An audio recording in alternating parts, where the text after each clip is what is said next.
When you visit the exhibition, you will see a wall of textiles. And this is an opportunity for us to display about 40 of the textiles just for pure visual delight.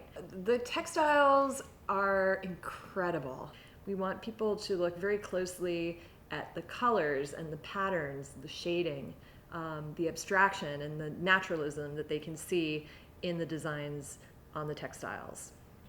If you look carefully at the fragments, you'll see very clearly that they have been cut. You can see very straight lines. Straight lines are a dead giveaway that this piece has been cut from something bigger. Why did people do this? So this is an art market practice in the 19th, 20th centuries, and it was done to make the objects more visually appealing, aesthetically appealing. Again, we have to think of these objects as grave goods.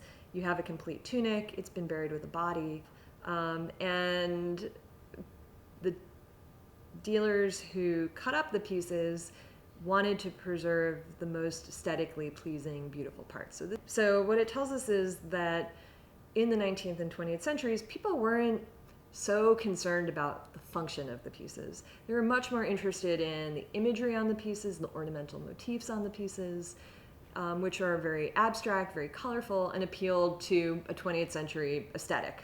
Today, we would not excavate or cut apart the textiles in the way that people can see in the exhibition.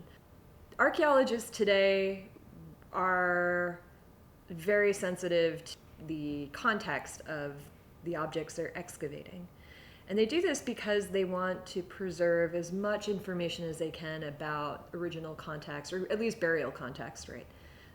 There's a much greater interest in preserving complete textiles to begin to pick them apart for what they can tell us about dress practice or burial practice or even production. You know, sometimes the textiles have production marks on them, and all of that's been taken away by the cutting apart.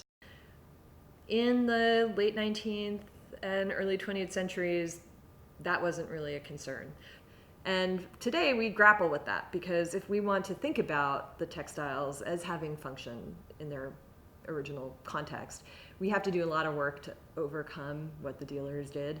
And so this is another reason why understanding the history of collecting is really important.